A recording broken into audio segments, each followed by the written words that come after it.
Welcome to Doctors of the Baobab, a podcast where we delve into the rich tapestry of experiences, challenges, and triumphs that shape the diverse journeys of doctors in Africa and the diaspora. I'm your host, Dr. Nondumiso Makunga Stevenson, a medical doctor, a life coach, and also the founder of Ubuntu Doctor Coaching. At Ubuntu Doctor Coaching, we're dedicated to helping doctors find fulfillment in both their personal and professional lives. On this podcast, we go beyond the white coat to get to know the doctors that we admire and respect. Join us as we explore the stories behind the stethoscope, uncovering the humanity behind the medical expertise. Whether it's navigating the complexities of patient care, overcoming personal obstacles, or advocating for change in healthcare systems, each episode promises to inspire, to educate, and to uplift. So sit back, relax, and prepare to embark on a journey of discovery with Doctors of the Baobab. So today I invite you to envision a world where the journey of parenthood is not fraught with obstacles, but instead it's filled with hope and possibility. A world where fertility is not determined by your socioeconomic status or access to resources, but by the compassionate care and expertise of individuals like our esteemed guest today. Imagine a world where every individual has the power to make decisions about their own reproductive health, regardless of their background, their ethnicity, or social economic status. Picture a landscape where access to quality healthcare is not a privilege, but a fundamental human right. This is the vision of our reproductive justice warrior today. Now, let me introduce you to the person who embodies this vision, a true pioneer in the field of obstetrics and gynecology. This individual is not just a doctor, but a champion for reproductive justice. She tirelessly advocates for equitable access to healthcare, working to break down barriers and empower individuals to take control of their own health and their own well-being. Someone who's not just a doctor, but a beacon of hope for couples and individuals facing the challenges of infertility. This fertility specialist is more than a practitioner of medicine. She is a partner on the deeply personal journey to conception, a specialist who doesn't just focus on medical interventions, but considers the holistic well-being of their patients, addressing both the physical and emotional aspects of fertility. And especially in a world where fertility can be a sensitive and often misunderstood topic, she is a trusted guide, providing clarity, providing education, and empowerment to those that are navigating the complexities of reproductive health. A doctor who recognizes the intersectionality of race, of gender, and class, and addresses the systemic inequalities that impact access to healthcare. Dr. Tia Jackson-Bey, medical doctor and MPH, is a board-certified reproductive endocrinologist and infertility specialist and obstetrician gynecologist who cares for patients at RMA of New York's Brooklyn office. Dr. Jackson-Bey is passionate about reproductive justice and an increasing access to fertility care for all. Dr. Jackson-Bey is a talented surgeon and dedicated fertility expert who is focused on fertility preservation, IVF success, and great outcomes for her patients. Dr. Jackson-Bey, thank you so much for joining me today. And may I call you Tia? Yes, of course. Great. Thank you so much. Dr. Tia, did I leave anything out of your bio? Is that a true reflection No, of who you are? I don't think so. Thank you so much for having me on the podcast and for such a gracious introduction. I'm honored. Great. Let's start at the beginning, which is, as they say, a very good place to start.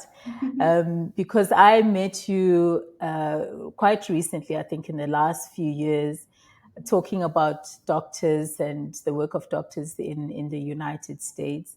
And you were very generous also with the information that you shared with me.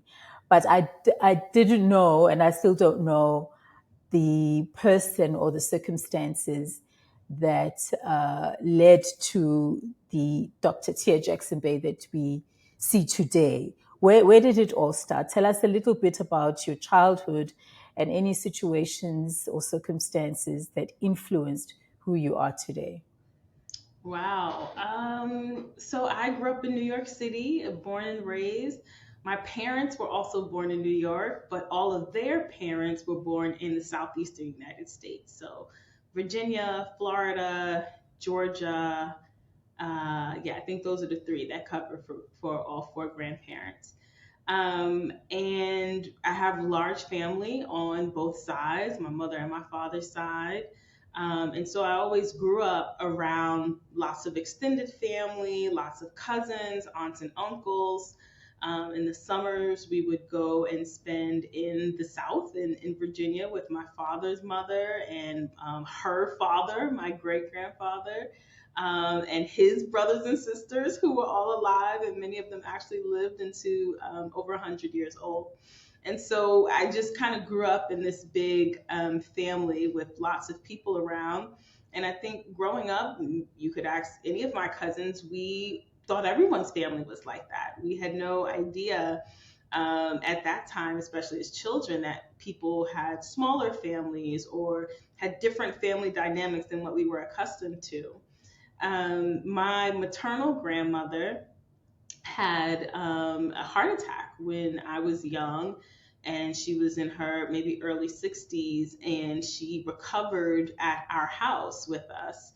And that was actually a very big honor because she was staying with us. And that's at least how I saw it when I was young. I was like, I get bragging rights because now she's going to stay at our house and we're going to take care of her.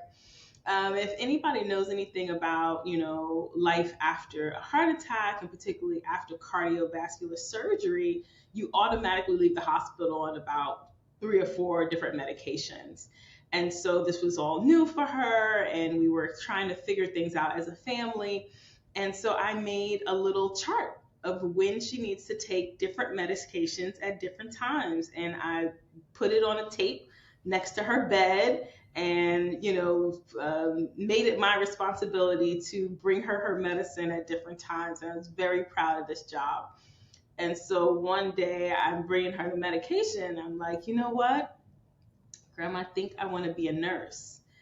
And she said, and I still get like choked up, but she said, why would you be a nurse when you should be a doctor? It's like, a doctor? Why would I? Like, I just found out what I wanted to do with my life, and now you're telling me to change it. But her words were really the first time that was even introduced to me as a concept, because we grew up in I think, a very kind of working class, black neighborhood. I mean, I had this may not sound so far-fetched for you, but I grew up with black postal workers, black teachers, our dentists, our doctors, barbershops, and all of that kind of stuff. And so, but I didn't really, actually, my pediatrician was a black woman, but I didn't really know she was black because she was very fair skinned. But just as an example, we had all of these people in different sectors around us, but no one had ever really, at least to my knowledge, said like, you should be a physician. Like, that seemed like something very far-fetched and very far away. But I always give her the credit because she's the one who planted the seed. And so going forth from there, when people ask me what did I want to do, I said I want to be a doctor. And I was like, oh, okay, that makes sense. Smart girl, you want to be a doctor, check. Smart girl in science classes, you want to be a doctor, that makes sense. And so that kind of like started me on a specific path. In terms of exposure to the field that I'm in now, again, I have to give credit to being part of this large family, really enjoying my upbringing and our family experience. And I mean, we were the kind of quintessential family. Like, we ate together every Sunday at my grandmother's house. Like, not a movie. Like, that was our real life. As kids after school, we all stayed at her house until our respective parents came to get us. So we did our homework there, we ate dinner there, and then we kind of went home just to kind of get ready for the next day. And so very kind of close knit. And it never occurred to me that some people did not live in families like that, and further, that people struggle to have children, because my mother's mother had 11 children. My father's mother had 6, but she was one of 10. And, we just came from these big families. So I never really envisioned a world where it would be difficult to have a family. And when I was exposed to that as a medical student, I think it just really struck a chord. And I just was drawn to, like, oh my gosh, how can we help these people? Oh, there are ways to help these people, then we should help. And this is what we should do. And luckily, I loved the work, but that is really how I came to it. So it sounds like as with most people, grandma was very influential in your life. Is she Absolutely. still alive? No, both of my grandmothers have since passed on, but I will say they got to see a lot of my journey and really kind of like express that. My mother's mother, being part of, high school graduations, and saw me through my first year of college. And one day I was coming home from an internship with, you know, work clothes on, and she stopped and looked like, wow, look at the career lady walking in the door. And it was just so funny for her to say that. But it was a recognition of somebody who you held under one arm like this as a baby, now walking in, with a bona fide job. And my father's mother, got to see me through college, through medical school graduation, until my first year of kind of practicing in what we call a residency. And made a similar comment, like, "You're really a doctor, huh?" She's like, "I always wanted to say that I have a doctor in our family." Like, that was just such a badge of honor for her, and her side, where they had lots of education and lots of experience, and lots of teachers and social workers in the family, but no medical doctors. So she really loved that. So you were the first medical doctor in the family, Hmm. and how has that affected your position in the family? I'll tell you why I'm asking that, and perhaps it's my experience, but I know of a few friends and colleagues. When you become a doctor in the family, in families you typically have some kind of a social hierarchy, Hmm. but being a doctor, you sort of elevated even above your siblings or even other educated people. It's not even a function of Yeah. education, but suddenly you'll be sitting with the elders because you are a doctor, and your mother is no longer calling you by your name; she's calling you the doctor. These are some of the things that I've observed in my society where I come from. Did it change for you in your family? No. I wish. I think luckily I've, you know, always just maintained a good relationship in the family. Probably was always one of the youngest people, and kind of a somewhat adult conversation, because I was genuinely interested in the issues and topics, and had, experience in a world that could kind of lend to different conversations about healthcare, politics, finances, whatever it was. And so, now I think my family is very proud, and they like having this, and I get lots of phone calls about every single aspect of their body, from the head to the sole of their feet. But it's still all the same. So you still tear the way that they know you, and they still relate to you that way. Yeah. That's such a blessing to have your family that is supportive, and especially to have the love and the blessings of grandparents, and particularly grandmothers. And so you take your grandmother's advice and her wishes, you follow up on them, and you find yourself at medical school. Mhm. How would you describe medical school? What adjective would you use to describe your experience of medical school? It was definitely challenging. I think for a long time, I didn't go straight to medical school after university. I worked for some time afterwards, but I'll be honest, a lot of that time was spent because I was doubting my ability to get in. And so I was so nervous about applications and taking the tests and, had frankly been told in university that I would not get in. And so that also is playing as a narrative. So I was trying out other things, could I be more interested in public health? What about this? What about that? Healthcare administration. And it dawned on me one day, and I was like, if I don't have the ability to interact with patients, I think I'm going to really regret that. I think I'm going to regret just going for a more executive role and not having that kind of patient interaction. And so that's what led me back. And so when I started medical school, I was a little bit older than the rest of the matriculants because they had all just graduated college and started.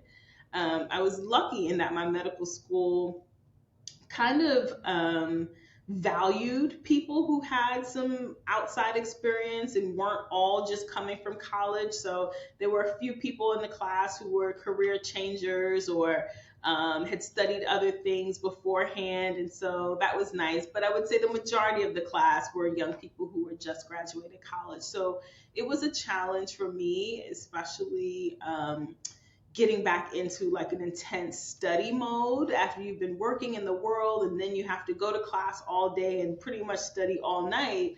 That was a big challenge. But the one thing that I'm really grateful for with medical school is I felt like the environment was very supportive. I made lifelong friends. We had incredible exposures and opportunities. I had a solid education that I feel very proud of. And, at the end, it was such a sense of pride. I'm still in contact with some of the deans of my medical school and mentors from that time. And I always recommend that people apply and try to get in because I really did have a good experience. Yeah. And you touched on something that a lot of doctors experience, whether it's as a result of this imposter syndrome of perfectionism, but that inner critic, that negative inner critic is always there, despite the fact that most doctors are what the world would consider overachievers, right? Mm-hmm. But Mm-hmm. for some reason, Yeah, I uh, think that imposter syndrome or wherever it starts externally, it mm, came from somewhere. It came from someone's comments, someone's looks, some grade. This is not how one would think about themselves normally. You think about childhood, you think you're capable of everything. It really takes someone else to tell you that you're not capable. And so I think that is something that really works against, Black doctors and people who want to go into medical school. They can be very sensitive to that negative criticism because we're being told and reminded of all the things we cannot do. And so this one seems even further from something that can be accomplished. So, I mentor and talk to tons of individuals, students, prospective students. There's always kind of like this informal network amongst my friends that can I give your number to so and so? They're applying, their kid is applying, they want to do this. Sure, I think they just need to hear sometimes that it is possible. And here's your steps, and you have to do the work. But this is absolutely something that you can accomplish. very profound. And you're touching on another very important pillar of doctors' wellness, to be able to have the support, particularly of mentors or of coaches. Mhm. And you mentioned that you yourself are mentoring young people, Mhm. just to validate them and to validate their dreams, but especially as young black people. Yeah. Have you had mentors in your life, in your journey as a doctor, who've made a difference to you? And if you can share with us, how that may have also impacted on your career. Yes, absolutely. I've had both medical and non-medical mentors, people who'll just, see something in you and believe in you. I'm coming up on, I won't even mention it, but a big college university anniversary this year, and that has me kind of nostalgic about even my college experience. And how much of at the time you feel like, oh, this is so hard, or you're living so far away from home, as many people do, go away to school. But it was really just such an incredible opportunity. And I had professors there who just included me in on things, roped me into projects. I was taking classes sometimes not even for credit because I was already full of all of the classes I could take, but I would sit in on this class because this is the only time it's offered. And they allowed me to do that. And it was just like, those kind of things that you can't even imagine now as like a tired older person, but young person full of energy. Just to have those people around you said, absolutely, come, show up to this meeting and we'll help you. One of my medical school mentors who I'm still in contact with today is the one who exposed me to this field, working in his operating room, and just said, hey, come around here and let me show you something. And after a day of working together and kind of stealing me away from the anesthesia side, which I really wasn't too interested in, said, listen, come to our meetings and you can learn more about this and you can be included on some research projects. And that is literally just by showing up. I think they were all surprised that I kept coming. I couldn't come every single week, but if I had extra time, I would go. And that really was a game changer. Wow, wow. So wonderful when we think back about the support that we receive from colleagues, as well as family, of course. But there's something to be said about getting support from our seniors so that we don't repeat the mistakes that they made Yes. in medical school. Yes. So that is very interesting. And you go through medical school and you graduate. The day of graduation, Mhm. what are you thinking lies ahead for you? Wow. So the day I graduated, luckily my family was in town. It was so exciting. Such a huge step too, like, almost scary. The 2 months before graduation, I'd spent in Ghana, in West Africa. And in a way that kind of solidified what I wanted to do because we were in a very rural setting. um, my cohort of students working with the doctor and just seeing pathology that we had not seen before, or treatments in a different way, and just a totally different perspective. And it made you feel so lucky for being able to serve in this capacity. And so I felt like renewed and recharged on graduation day, and just super excited that my family was all there to help me celebrate. Hmm. And what is coming through though is that you are not somebody to just go into work, deliver the babies, and go home. You delve much deeper into the patient's circumstances, the patient's life, and I'm assuming this is how you have become a reproductive justice advocate. Can you take us through how you are now engaged in that type of work and how you work with the communities on reproductive justice? Absolutely. So, so many different things have come up during the course of my life. When I was a medical student, I realized that a lot of women that we talk to on labor and delivery after the baby may say, okay, we want you to space your pregnancies. We want you to have enough time after this baby before getting pregnant again. And a lot of times that conversation includes, what's your choice of contraception, birth control.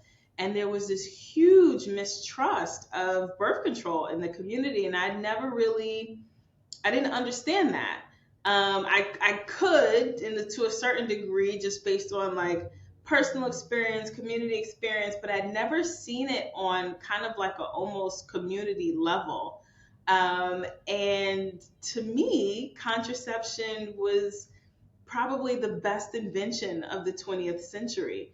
Contraception allowed women to have autonomy. It allowed them to pursue work outside of the home and to further their education and to plan their families and stop having children when they wanted to. My generation has like never known life without contraception, but I do recognize to go from families of 11 or 10 or 9 to families with 2 children or 1 or none is like a huge advance. And so that I remember that being like a big, like, wow, what's going on here? And working on some programs to help people understand like what were some myths, what were things that maybe they'd heard about contraception, what were some reasons for mistrust. And so that's really kind of where I started to get interested, particularly in reproductive health, just community level healthcare. Mm. More in my job now where I'm helping people to become pregnant, I'm still, see myself as a guardian over their reproductive lifespan. So I want people to have access to building families when they want to and not when they don't want to. And so that includes all different levels of healthcare. To me, abortion care is healthcare. This is women's health. Having access to contraception, having a safe and healthy pregnancy and delivery, making sure that menopausal transition is understood and not ignored. These are all different aspects of women's health that I think deserve merit and deserve time. And so a lot of what I do now is really talking to groups, individuals, organizations, just about the things that are commonly either misunderstood or sometimes have flat out, falsehoods spread about reproduction and who can get pregnant and who can't get pregnant and who needs treatment. And I'm here to say, listen, women of all shades, no matter what country of origin, no matter what language spoken, no matter where in this world you live, are at equal risk of having infertility, and sometimes at higher risk than you would think, just based on misconceptions and things like that. And so a lot of what I do now is about speaking to groups and advocating for different laws. And what kind of myths and misconceptions are you having to address on a regular basis? The biggest one is that Black women can't be infertile, because at least our legacy in this country has been one where we are hyperfertile, where we have too many kids and need to be controlled, where women were specifically selected for their childbearing abilities during slavery. And that was seen as an asset, and therefore women who did not or were not able to have children or continue to have children were relegated to a lower class, in a sense.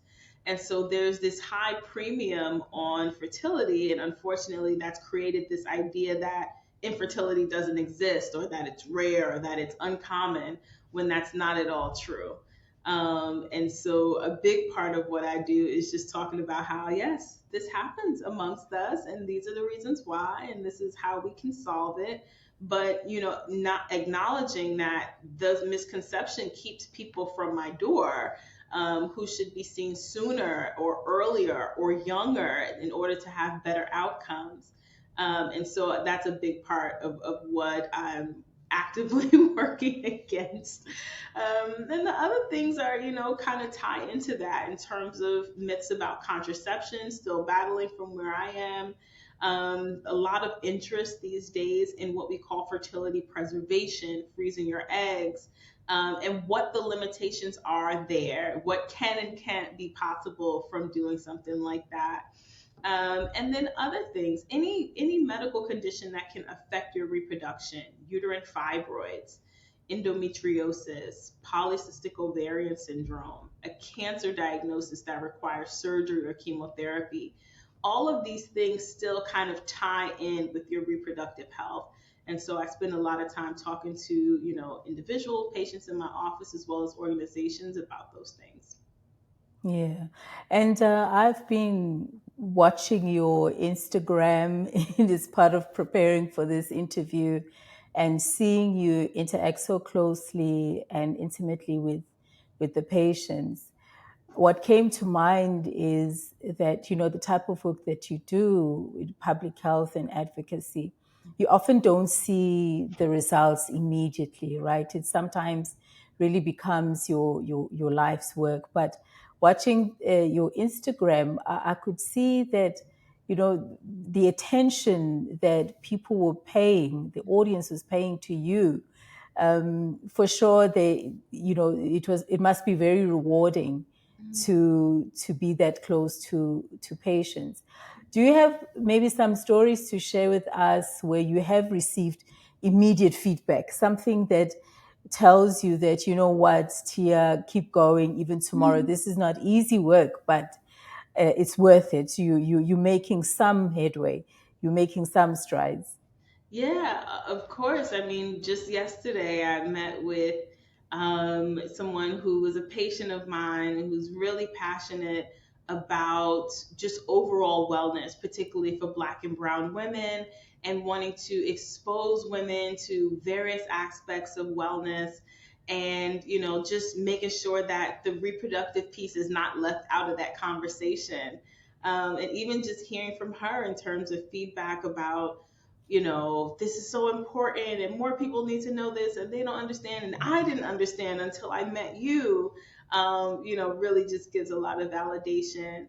Last year, I worked with an organization called Fertility for Colored Girls on a grant that we had received from the American Society for Reproductive Medicine in order to put on various kind of educational seminars for Black women around the country. And so last year we were able to put one on in New York, Chicago, and Atlanta. And I think we did at least one virtually. And try to just bring information to the people. This organization is a faith based Christian organization, so they have a network of kind of churches in different cities that they worked with. And we were able to hold these seminars in the churches, which I also think is important because we want to make sure that we're meeting people where they are. We want the religious leaders also to be aware of these things. So when people come and confide in you, you can say, yes, I'm going to pray for you, look to these passages, but also you should see this person because that's how going to achieve your help and how you're going to achieve your success. And I remember after the one here in Brooklyn, there were people of all different ages. So it wasn't just reproductive age women, it was some of the leadership from the church, people who were, in different organizations through the church. And they were so grateful. And I just thought that was so sweet because they said it doesn't, it's not for me. I'm not the one having babies, but I want to be able to know what to tell other women. I want to know, how we should engage the women and where we should send them. And that's exactly the kind of impact that I want. Well, nice to get that feedback, Mm-hmm. to keep you going because it's not an easy journey to Mm-hmm. achieve some of the changes that you wanting to make, especially around people's mindsets and some of these very deep-seated myths and misperceptions and misinformation, Yes. really about reproductive health. With all the challenges, with all the rewards that you've experienced in that space, there must have been some learnings as well in terms of aspects about yourself that you might not have been aware of. Mm-hmm. Some self-awareness that happens, usually in the consulting room, but just in general during the course of your work. Is there anything that this work has taught you about yourself? I think one of the most important things is, you hear this phrase called "Doctor Heal Thyself," but that really is a significant thing that I don't think you're taught when you're training to become a physician is how important it is to take care of yourself through this process. Your physical health, emotional health, spiritual health, relationships, like how much, this is a very demanding job. And it can be, there's so much emotion in it. Too, especially people who are very passionate about their work, as many physicians are. but you have to be able to have boundaries. You have to be able to have downtime for your brain, for your body, adequate sleep, proper nutrition, exercise. They weren't telling us these things when we were in medical school, even though we were advising it for other people. And so that's something that I feel like I've definitely had to learn with time, but I wish was better emphasized. And I think, now medical schools may be oriented a little bit differently. And so hopefully the next generation of doctors did better than we did, and maybe we did better than the generation before. But that's something that's kind of always a work in progress, is making sure that you are actually taking care of yourself as well. So, how do you take care of yourself? I think, I've been talking about it so much recently, but sleep is always going to be the A number one for me. I think it's probably one of the biggest challenges. And I like to say I spent a good portion of my life sleep deprived. And I think I'm done with that now. When you're training, especially in surgical subspecialties, you're waking up at God knows ungodly hours, 3:30 in the morning, sometimes 4 o'clock in the morning, so you can get to work by 5. Your day doesn't end until after 6 or 7 p.m. It's incredibly draining. I like to say in residency, I don't think I had a dream for like 4 years, so I just thought that maybe you outgrow dreams. And then I started sleeping well again and had vivid dreams like a movie, and I was like, oh my God, I was just like chronically, I never got into REM sleep for like 4 years, unless I was like on vacation. And so in terms of cardiovascular risk, hormonal risk, reproductive health, all of these different aspects, I try and try again. It's always like getting back on the horse to make sure that I'm getting like adequate sleep.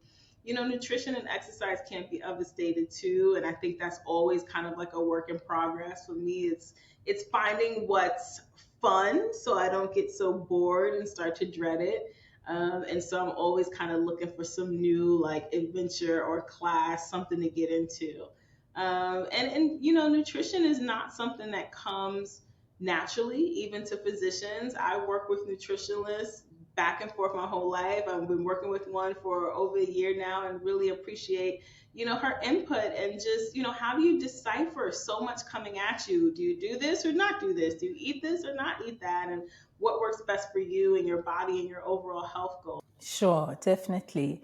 So, speaking about what you're building, and making it worth it.